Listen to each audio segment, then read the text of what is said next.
লন্ডনের রয়্যাল রিজেন্সিতে মাহবুব আলী খানের ৪১তম শাহাদাত বার্ষিকী উপলক্ষে আলোচনা সভা ও দোয়া মাহফিলের আয়োজন করা হয়। এতে যোগ দিয়ে বিএনপির ভারপ্রাপ্ত চেয়ারম্যান তারেক রহমান বলেন, আওয়ামী অপশাসনের বিরুদ্ধে জুলাই আন্দোলন কোনো দল বা ব্যক্তির একক নয়, এটি সবার। শহীদদের আত্মত্যাগে পাওয়া ফ্যাসিস্ট মুক্ত বাংলাদেশকে নতুন করে গড়ে তোলার আহ্বান জানান তিনি। মাহবুব আলী খান স্মৃতি সংসদ আয়োজিত এই অনুষ্ঠানে তারেক রহমান আরও বলেন, সবাইকে দেশের মানুষের পাশে দাঁড়াতে হবে, কাজ করতে হবে দেশের জন্য। স্বৈরাচার মুক্তির আন্দোলনে সারা বিশ্বে থাকা প্রবাসী বাংলাদেশিদের ভূমিকার প্রশংসা করে তাদের প্রতি ধন্যবাদ ও কৃতজ্ঞতা জানান তারেক রহমান।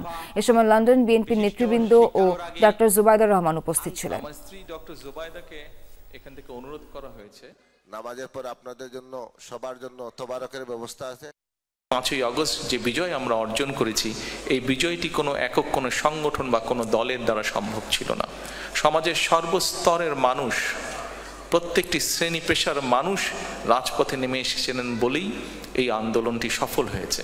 বাংলাদেশ স্বৈরাচার মুক্ত হয়েছে। দেশকে সামনে এগিয়ে নিয়ে যাবার জন্য আমরা সেই সুযোগটিকে কাজে লাগাই। আমরা আমাদের কাঙ্ক্ষিত শহীদদের কাঙ্ক্ষিত যে বাংলাদেশের জন্য তারা নিজের প্রাণকে উৎসর্গ করেছেন, সেই বাংলাদেশকে যাতে আমরা ধীরে ধীরে গড়ে তুলতে পারি।